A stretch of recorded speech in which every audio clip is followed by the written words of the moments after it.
Hello everyone, my name is Kirsten Lucht and I'm going to be presenting my PowerPoint Human Resources. This presentation is derived from an interview that I conducted with Marcie Butterfield, President of Human Resources at Gensco. I hope you enjoy. Okay, we're going to briefly cover the presentation contents. First off, we're going to be talking about HR issues and laws, then 10 behavioral job interview questions, 5 specific soft skills, professional development for our employees, ADA and EEOC laws and regulations, job descriptions, training curriculums, how to enter into the HR field, as well as some challenges in the HR field. And then we'll go over conclusion of the presentation and references. These are all derived from Marcie Butterfield's interview, as well as additional outside research.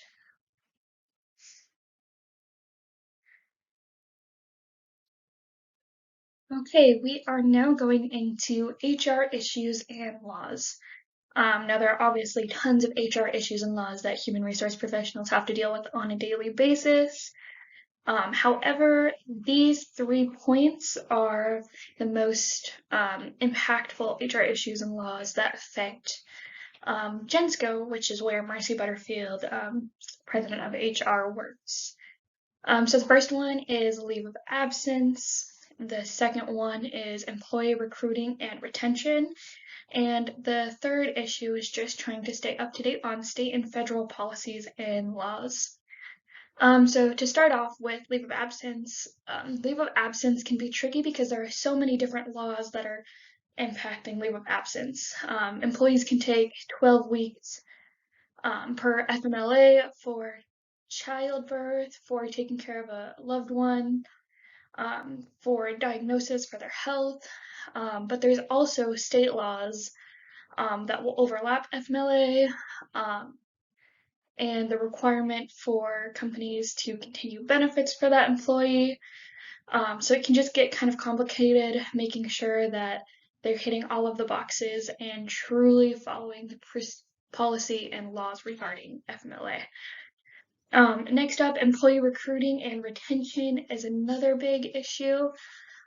In the current workforce, it can be really hard to find quality candidates as well as retain them. There's lots of laws regarding employment through the EEOC and ADA about equal opportunity employment and creating accommodations for employees. That's a really big thing for Gensco. We have some employees who get to work from home at some points due to ADA and EEOC laws. But as far as recruiting and retaining employees, with all of the equal opportunity laws, we can actually find more employees because less people are being discriminated against, and it's more of a healthy, inclusive work environment overall, not only at Gensco, but across the United States. Lastly, Marcie expanded on how hard it can be to follow state and federal policies and laws because they're constantly changing, they're constantly adapting, and you really have to be in the HR industry for a while to learn how to anticipate and really follow through on those policies and laws. Ways that businesses can stay up to date on policies or laws are doing webinars, trainings, keeping up with SHRM, and just in general being really progressive and ensuring that all policies and laws are followed.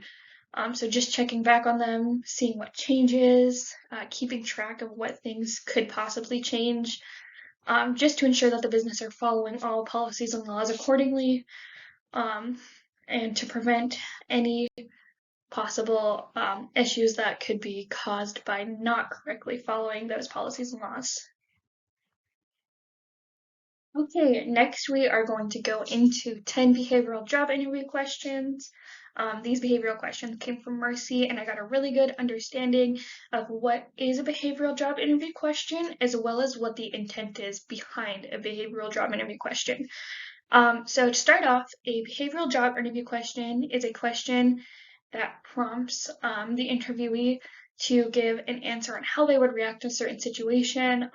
They can also give personal traits and really just give the interviewer a better understanding of the person as a whole, um, as opposed to some of the more hard skills that we get from resumes. Behavioral job interview questions kind of lean towards the soft skills side. Um, so I'll just get into these behavioral job interview questions. So first off is how would your best friend describe you in 3 words? And this is a really good question because it kind of shows how that individual perceives themselves. Hopefully these are positive words and can really get their personality going. Next up is tell us about a time when you had to deal with a difficult situation and how did you handle this situation? So we really want to understand how the interview is going to act when things come up. This is a good question for understanding their perspective. How do you manage priorities? This is a really simple question, but it gives a good understanding of how the individual decides what's the most important, and also kind of just gives us some insight onto their time management. Um, Next is tell us about a time when you had to work in a group to complete a task. How did you contribute to help complete the task? This shows us if the individual can work in a group setting. Again, we can kind of get a better understanding of the individual if they give a more positive group experience and how they helped and worked together. That's a better sign than saying, oh, I was in this group and it was really frustrating and I had to do everything myself. We really want to see that that employee can work with others and support others and isn't just going to take on everything by themselves. Next question is pretty similar, but it's do you prefer working individually or in a group? So it's totally okay for somebody to prefer individual work or group work, but the biggest thing is we want them to be okay in either setting, but we can also understand what their strong suit is. Next question is what was a mistake that you had made in your past role? How did you learn from that experience? So this one is a more past employment focused question. And it can give us some red flags or some green flags on employees. If somebody responds saying that they don't make mistakes, or something along that line, that's a pretty red flag. As we know, everybody makes mistakes. We really want to see an example of a genuine mistake and what you learn from that. Next question is expand on a time when a problem arose and you stepped up to find a solution. This is a really good one for seeing if an individual has leadership traits and can step up and help lead a team to find a solution. The next question is tell us about a time when you were frustrated with your supervisor or manager. How did you communicate with them to resolve the conflict? This is another really good one because everybody's going to have people issues with somebody at one point or another, but we just want to see that they can have conflict resolution as well as communication skills. And then next up we have describe a time a major change was made in your position. How did this change impact you and how did you react to the change? So change is inevitable in any business standpoint or just anywhere at all. And some of the best employees are the ones that help adjust to change and aren't against it. It's just building that supportive work environment that really likes innovation and making things better. So the last question we have here is how do you stay organized? An organization is pretty important in a business setting.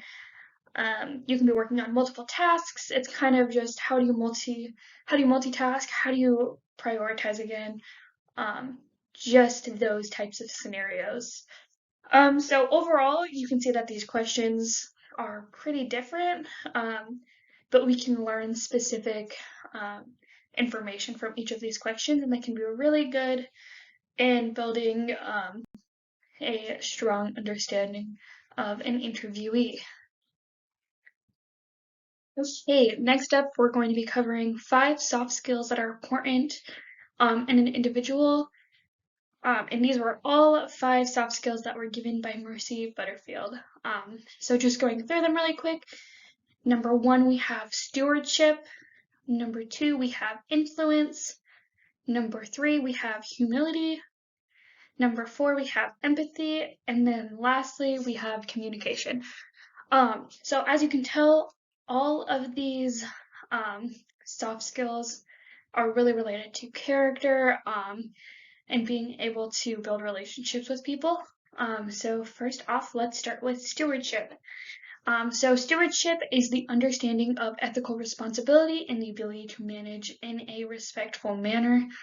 It's really about being humble and truly doing the right thing. And that's super important, whether in leadership, human resources, or just in any position in general. And next up, we have influence, and influence is the ability to impact one's character or decisions, and influence can be super important in any HR or leadership role because we want to influence others to make good decisions, and as well as just have good character and be kind, and all of that. So for humility, humility is really about being modest and humble and being open to other perspectives. Humility is important because as somebody in a leadership or HR position, you really want to make sure that you're treating everybody fairly. You're taking the humble approach to any situation. Empathy, this one is super important. Empathy is the ability to put yourself in somebody else's shoes and understand where they're coming from, understanding everybody's differences, and just being able to try to relate to an individual because you never know what's going on in somebody's life. Lastly is communication. Communication is extremely important. You have to be able to communicate with people regardless of which position you're in. You need to be able to be respectful and listen. Listening is one of the most important parts of being in HR and leadership. Marcie actually said, and this is for interviews or just when you're communicating with team members, that you should be listening 90% of the time. People will really share a lot more, and you can build really good relationships by being an active listener and showing that you truly care about what you're communicating about. So overall, these 5 soft skills are really related to personal characteristics and how somebody acts as a person as a whole. And I really hope to make sure that I grow these 5 skills in my role and beyond. Okay, now we're going to talk about factors that managers use in designing professional development for employees. So starting off, professional development is the ability to build a team member's skills, whether they're hard skills, soft skills, technical skills, all of that, to help prepare them for a higher position or just develop them on a professional level. So the 4 factors that we'll be addressing are employee goals, available resources, employee skill set, and growth opportunities. So these are 4 really important factors in designing a professional development plan for employees. So the first thing to keep in mind is employee goals. Employees are going to be much more motivated to achieve a specific goal if it's related to something that they want to learn, that they want to do, or a position that they want to be in one day. Next up is available resources.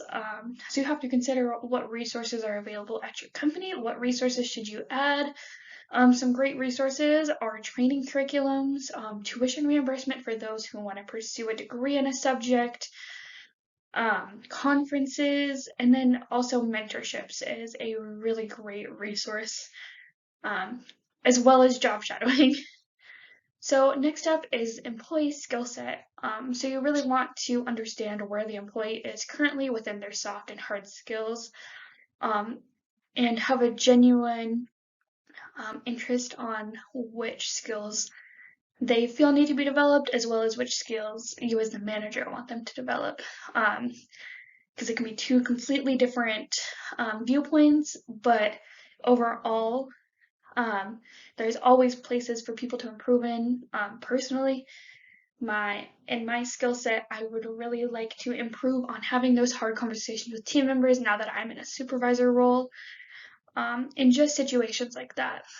So lastly, growth opportunity is super important in developing a professional development plan. To develop a professional development plan, you're hopefully working towards a position that is open in the company or somewhere that an employee can go. So that way it's a specific measurable goal that's related to a true opportunity. It would be really demotivating to give a team member all of these training skill sets only for there not to be a position open, or the potential for growth opportunity within that position for that employee. So again, the four most important factors in designing a professional development plan for employees are employee goals, available resources, employee skill set, current and goals for improving employee skill set, and lastly, growth opportunity. Okay, so now we're going to be talking about the ADA and EEOC laws and regulations that impact businesses. There's 5 subjects that we're going to cover, and then later on we're going to talk about each of the specific laws that correspond to them, but they are sexual harassment, substance abuse, health coverage, employees with disabilities, and treating employees fairly. So first off, we're going to talk about sexual harassment in the workplace. And so harassment is unlawful under Title VII of the Civil Rights Act of 1964. Harassment is a broad spectrum, but with sexual harassment specifically, it is any unwanted approaches of sexual favors or harassment in the workplace. And it's really important to make sure that a business has sexual harassment training and prevention in progress to prevent this. It can be really bad to a business's reputations financially under lawsuits and such if there are sexual harassment cases in a business.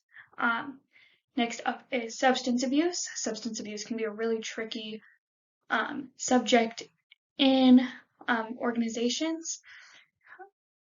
If an individual is using actively, an employer is able to terminate or refuse employment to that employee if it is illegal substance abuse. However, there is a scenario where a team member can have legal use of opioids and other medications while still legally working. So the FDA approved a MAP program, which is medical assisted therapy, making it legal for some individuals to use opioids as a form of treatment and rehabilitation.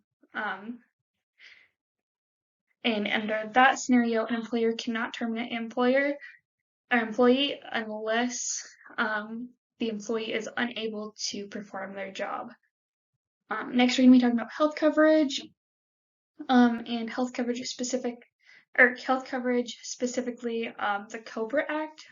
So Marcie explained about how COBRA is one thing that businesses need to remember, and that's the Consolidated Omnibus Budget Reconciliation Act that allows employees to maintain their coverage if they are terminated or leave their job in circumstances like that. The one thing about this COBRA Act is that employees will have to pay the full premium coverage that employers are normally paying, because employees are normally only paying a discounted rate. They're not paying the full coverage costs. But if they go through with COBRA and want to keep their coverage, they will have to pay the full plan amount.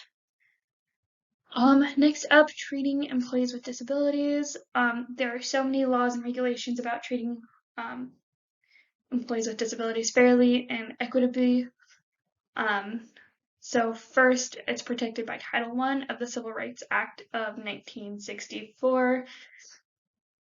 So pretty much employers are unable to discriminate against people with disabilities, and should be offering reasonable accommodations for those that have disabilities. So if somebody has a wheelchair and they can't get through stairs, businesses should have ramps and things like that, have wheelchair accessible lifts, or if they have visual speech impairment, having options to assist with those disabilities. And that's really just to level the playing field and let people with disabilities maintain positions at organizations. Lastly, we're going to talk about treating employees fairly, and there are so many laws related to treating employees fairly, many for specific groups of people. So some of the laws that are protecting how we treat people are the Age Discrimination and Employment Act of 1967, the ADEA, the Pregnancy Discrimination Act, and the Equal Pay Act of 1964. These are all pretty self-explanatory, but moreover, the Age Discrimination Act prevents employers from discriminating against employees who are over 50 or 40. The Pregnancy Discrimination Act protects pregnant women from being discriminated against, terminated while they're pregnant, and Equal Pay Act of 1964 prevents employers for paying men more than females or vice versa. So pretty much just making sure that everybody's on an equal playing field in regards to pay. Okay, next up are ADA and EEOC compliant job descriptions. In my paper that I wrote, I used a safety and training coordinator as the exempt position, and then an inside sales representative as a non-exempt position. While I'm not going to go over the whole job description, I'm just going to explain factors and things that should be in a job description. So job description should include a position summary explaining what the position is, what they're going to be doing, and just a small little introduction to the position. It should show the duties and responsibilities. What is that person going to be doing on an everyday basis? Which responsibilities are they in charge of? Just things like that.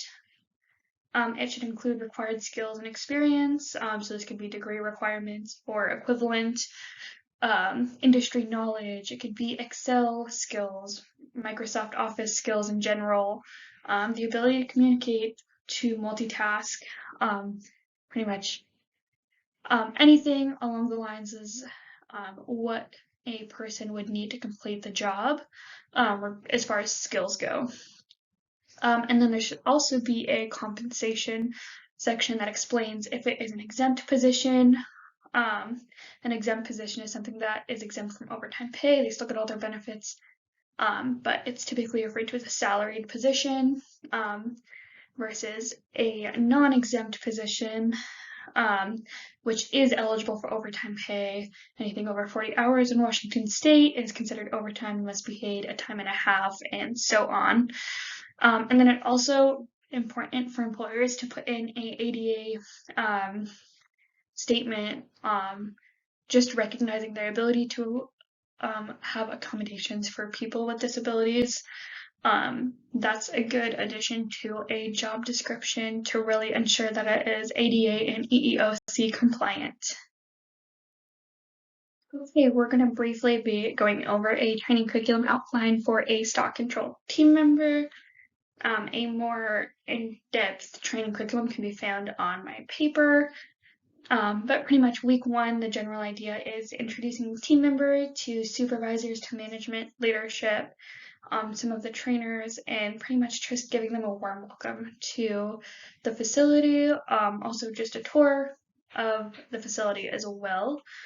And then beginning on their learning and development courses online that is developed by our learning and development team up in corporate, but covering things like forklift safety and unit of measure for product, and kind of just all that base knowledge that a team member needs.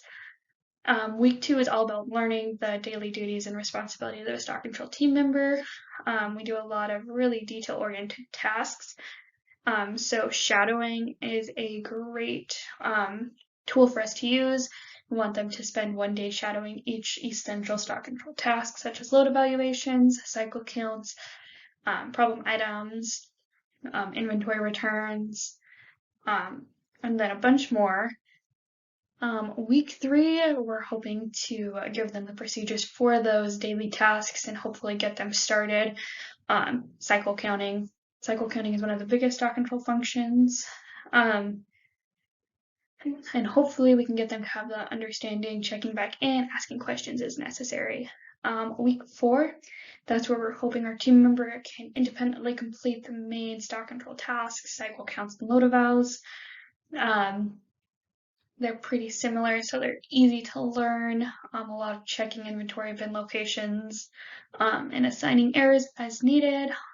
But that's kind of just a generic training curriculum outline. It's really good for organizations to have a training curriculum outline to ensure that new team members are getting the proper training, as well as the proper resources and guidance in their tasks so they can be successful. Entering the human resource field. This is something that me and Marcie talked a lot about, but the most prevalent message that she shared was find a way to say yes to new experiences and new responsibilities. As long as you have the drive and willingness to say yes and learn new skills, you can pretty much go anywhere. She entered the HR field with a background in marketing, but ultimately got an entry-level position and kept learning and saying yes. And that ultimately led her to be the president of human resources for such a prominent company. And it's something that pretty much anybody can do. Challenges in the human resource field. Human resource management is largely learning how to deal with people, and challenges can occur in any situation. The key to overcoming these challenges are to understand how to approach each unique situation appropriately and professionally. And that can go for any issues. It can go for separations, hiring, recruiting, payroll, and benefits. But the biggest challenge in HR is just dealing with people. Once you learn how to deal with people appropriately and build strong relationships, it sets the stage for everything else. Subscribe to the power of positive thinking and kindness. Marcie Butterfield. This is just one of the quotes that Marcie said that really had an impact, and I think is a really powerful message, just something that I wanted to share regarding the HR field. Okay, so this is just a recap of everything that I learned from my HR interview with Marcie, as well as this full process of researching, and that's that a career in human resources, it can be a tremendously rewarding experience. One of the most impactful traits that someone can hold in the HR field is the ability to get outside of their comfort zone and have a genuine desire to help others. And that's something that came from Marcie, and I think that really resonated with me, and that was a really good piece of insight regarding the field of HR. And then just to close, I'm extremely thankful for the opportunity to interview Marcie and gain insights of her expertise in HR, as well as begin building a great relationship with her as a mentorship to help me grow in my career in business management at Gensco. It's something that I wouldn't have done on my own, but it ultimately made a really big difference. Here are the additional references beyond Marcie Butterfield's insight. Thank you so much for watching. That finalizes my presentation on human resources, a presentation derived from Marcie Butterfield's insight in human resources, as well as additional research. Thank you.